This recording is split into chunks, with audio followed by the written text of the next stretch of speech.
एक बिहारी 100 बीमारी। तुम गुटखा कब से खाते हो? 1-2 महीना से। 1-2 महीना से। कौन सा गुटखा खाते हो? सुतला से। एक बिहारी 100 बीमारी, बीमारी चाहिए बांग्ला के बीमारी मुक्त। और ये सिर्फ एक कहावत नहीं बल्कि एक गाली है। इस देश के लोगों का बिहारियों को लेकर परसेप्शन कुछ ऐसा है। अबे यार बिहारी तो यार एक भैंजो मिल गया था, भैंजो एक मेट्रो में मिल गया था। बिहार का नाम सुनते ही मेरे माइंड में बहुत सारी पॉपुलेशन आती है। बिहार का बारे में सवाल आता है तो बिहार का सबसे पहले यही सवाल आता है कि वहाँ के unemployment. When you talk about Bihar it's like पागलपन, लालू। आप किसी मेट्रो में हो या ऑफिस में, अक्सर बिहारियों को लेकर इस तरीके के फ्रेज यूज किए जाते हैं। कि कुछ नहीं हो सकता है। जब भी मैं बिहार का नाम सुनती हूँ मेरे दिमाग में ना एक गरीबी जैसी इमेज आती है। बिहार के बारे में गरीबी है। लेकिन ये स्टीरियोटाइप, बिहारियों की इंसल्ट और उन्हें हर जगह नीचा समझना, ये सोच आई कहां से? क्योंकि जब हम बिहार की बात करते हैं तो हमें पता होना चाहिए देश के पहले प्रेसिडेंट श्री राजेंद्र प्रसाद बिहार से थे। आर्यभट्ट जिन्होंने दुनिया को जीरो दिया वो बिहार से थे। महात्मा बुद्ध को ज्ञान की प्राप्ति गया में एक पेड़ के नीचे प्राप्त हुई जो कि बिहार में है। और ऐसे ही हजार चीजें जो बिहार को इंडिया का प्राइड बनाती है हमें इतिहास में मिल जाएंगी। बट कैसे एक टाइम पर देश का प्राइड अभी देश के लिए सेम बन गया है।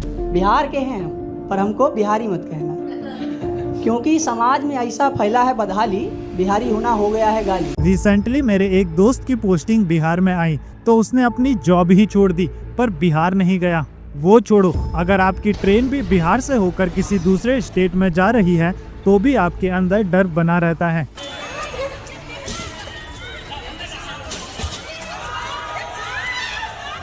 जिसमें कई लोग घायल हो गए।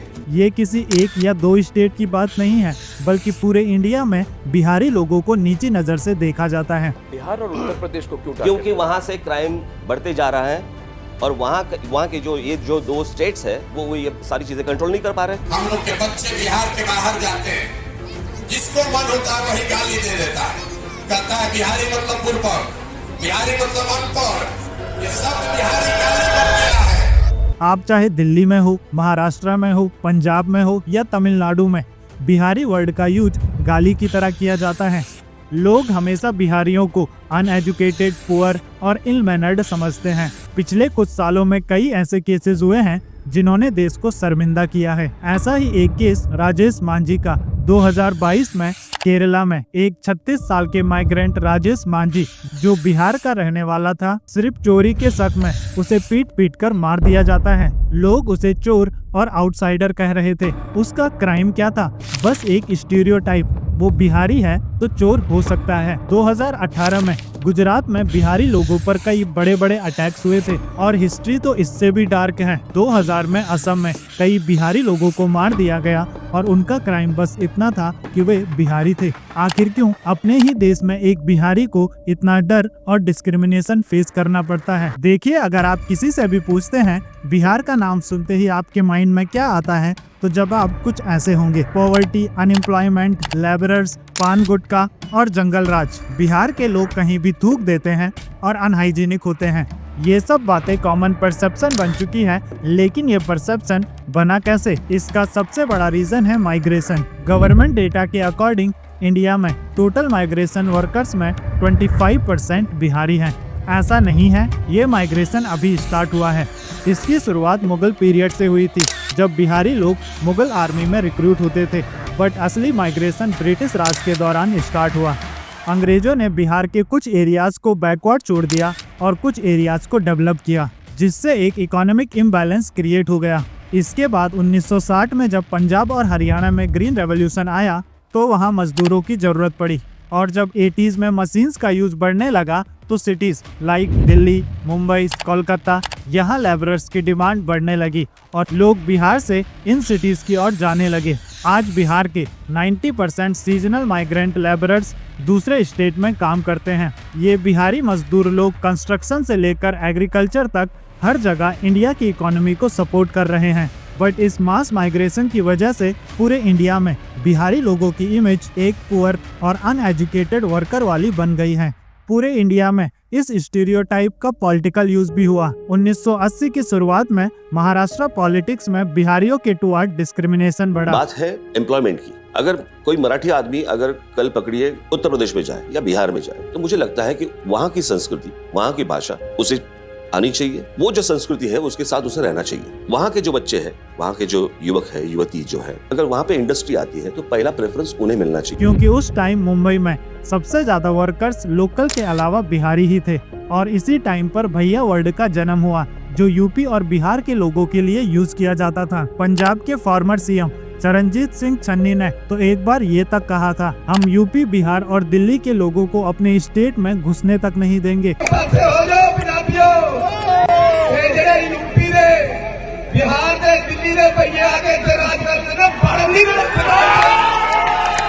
और बिहारियों को अपने स्टेट से हटाने के लिए कई स्टेट तो वायलेंस पे भी उतर आए। On Sunday, students mostly from UP and Bihar who had gone to Mumbai and adjoining areas to appear in a railway recruitment board test were beaten by Raj Thakre's supporters and hounded out of the examination center. लेकिन क्या बिहार हमेशा से ऐसा था?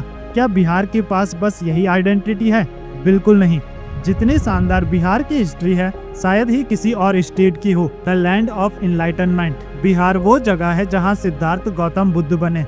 यहीं पर भगवान महावीर का जन्म हुआ और ये वो जगह है जहाँ से दुनिया को पीस और नॉन वायलेंस का मैसेज मिला। Second, the set of power. Magadha empire जो इंडिया के सबसे पावरफुल एम्पायर में से एक था, उसका सेंटर बिहार ही था। चंद्रगुप्त मौर्य ने यहीं से अपनी पावर इस्टेब्लिश की थी और उनके ग्रैंडसन अशोका ने ही इंडिया को एक नेशन बनाया। वर्ल्ड की oldest residential university Nalanda university Bihar में ही थी और यहाँ दुनिया भर से स्टूडेंट्स नॉलेज लेने आते थे। आर्यभट्ट जैसे ग्रेट मैथमेटिशियन ने जीरो का इन्वेंशन यही किया। चाणक्य की अर्थशास्त्र और पॉलिटिक्स का बर्थ यही हुआ। इंडिया के पहले प्रेसिडेंट श्री राजेंद्र प्रसाद बिहार से ही थे। जयप्रकाश नारायण जो इमरजेंसी के खिलाफ संपूर्ण क्रांति के लीडर थे, वो भी बिहार से ही थे। ये वो बिहार है जिस पर एक टाइम पर पूरे इंडिया को गर्व था। लेकिन सवाल यही है, हम इस गोल्डन हिस्ट्री में ही क्यों फंसे हैं? आज का बिहार क्यों इतना पिछड़ गया है? तो इसके पीछे जो सबसे बड़ा रीजन है, जो बिहार की सबसे डार्क रियलिटी है, करप्शन एंड जंगल राज।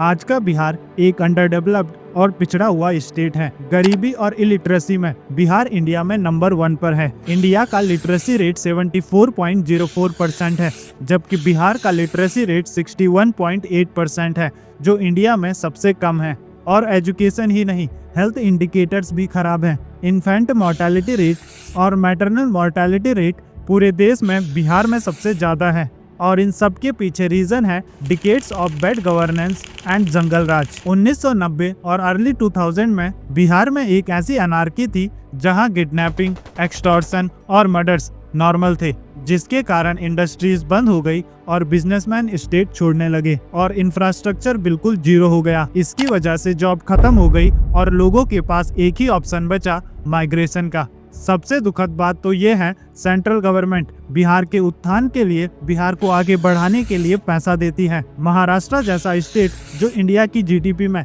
सबसे ज्यादा कंट्रीब्यूशन करता है, उसे अपने 1 रुपए पर केवल 8 पैसे खर्च करने को मिलते हैं, जबकि बिहार जो सबसे कम कंट्रीब्यूशन करता है इंडिया की जीडीपी में, उसे अपने हर 1 रुपए पर 7 रुपए खर्च करने को मिलते हैं। तो ये पैसे जो सेंट्रल गवर्नमेंट देती है, वो जाते कहाँ हैं? इसका जवाब आप सभी जानते हो, जंगल राज और करप्शन। यहाँ नेता लोग केवल जाति और धर्म के नाम पर वोट मांगते हैं, डेवलपमेंट के नाम पर नहीं, एजुकेशन के नाम पर नहीं। बिहार में अभी भी पॉलिटिक्स जात के नाम पर चलती है, जहां लोगों को उनके राइट्स के बेस पर नहीं बल्कि उनके जात के बेस पर ट्रीट किया जाता है और ऐसे इन्वायरमेंट में करप्शन का होना लाजमी है। और अब एक और बात जो बिहारी लोग बड़े प्राउड से कहते हैं, सबसे ज्यादा आईएएस और आईपीएस ऑफिसर बिहार से ही निकलते हैं। तो आपको क्या लगता है, ये प्राउड करने वाला बात है?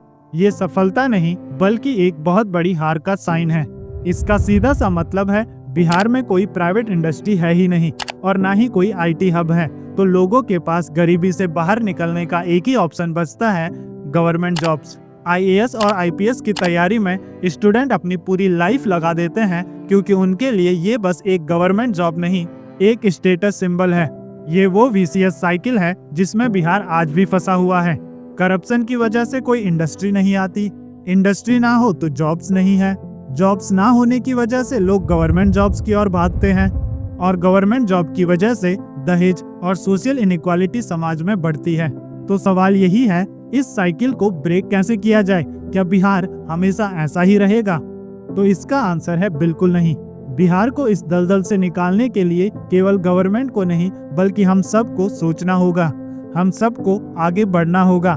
हमें अपने माइंड से बिहारी स्टीरियोटाइप को हटाना होगा। हमें बिहारी लोगों को आउटसाइडर नहीं बल्कि अपने देश का हिस्सा मानकर ट्रीट करना होगा। बिहार को प्रोग्रेस करने के लिए एजुकेशन, इंडस्ट्रियल डेवलपमेंट और सबसे ज़्यादा इम्पोर्टेंट वुमेन एम्पावरमेंट पर फोकस करना होगा। एजुकेशन केवल गवर्नमेंट जॉब्स पाने के लिए नहीं बल्कि स्किल डेवलपमेंट के लिए भी होनी चाहिए, जो स्टूडेंट्स को नई स्किल सिखा सके। Small scale industries, textile units, food processing industries और ऐसी ही छोटी छोटी इंडस्ट्रीज को बिहार में प्रमोट करना होगा ताकि लोकल जॉब्स क्रिएट हो सके। लड़कियों को एजुकेशन और जॉब्स में इक्वल अपॉर्चुनिटी मिलनी चाहिए। जब तक किसी समाज में वुमेन एम्पावर नहीं होगी तब तक उस समाज का ग्रो करना इम्पॉसिबल है। बिहार को पॉवर्टी से निकालकर देश का फिर से प्राइड बनाने का प्रॉमिस हमें ही करना होगा। जब तक हम इस स्टेट को केवल प्रॉब्लम की नज़र से देखेंगे तब तक कुछ नहीं बदलने वाला, कोई सॉल्यूशन नहीं निकलने वाला। लेकिन जब हम इसे पोटेंशियल की नज़र से देखेंगे तो बिहारी हमें एक स्टोरी, एक हिस्ट्री और एक होप की तरह दिखेगा। और जब हम अपने माइंडसेट को चेंज करेंगे, अपने एक्शन को चेंज करेंगे, एजुकेशन, डेवलपमेंट, इंडस्ट्रीज और ग्रोथ को एक्सेप्ट करेंगे और जाति और धर्म के नाम पर नहीं बल्कि एजुकेशन और डेवलपमेंट के नाम पर वोट देंगे, तब जाकर बिहार बदलेगा और बिहार एक बार फिर से समृद्ध बनेगा। इसके साथ ही हमें ये भी समझना होगा जिस प्रकार से बाकी स्टेट बिहार को देखते हैं अनएजुकेटेड, पॉवर्टी, उसी तरीके से वर्ल्ड लेवल पर इंडिया को देखा जाता है। और वर्ल्ड लेवल पर इंडिया की इमेज कैसे लगातार खराब हो रही है और वर्ल्ड क्यों इंडिया को इस नजरिए से देखता है और उसे हम कैसे चेंज कर सकते हैं, इसके बारे में मैं पहले ही इस वीडियो में बात कर चुका हूं। तो अगर आपने वो वीडियो अभी तक नहीं देखी है तो आप यहाँ पर क्लिक करके इस वीडियो को देख सकते हैं। मैं मिलूंगा आपको इसी वीडियो में, तब तक के लिए goodbye. Keep asking, keep exploring.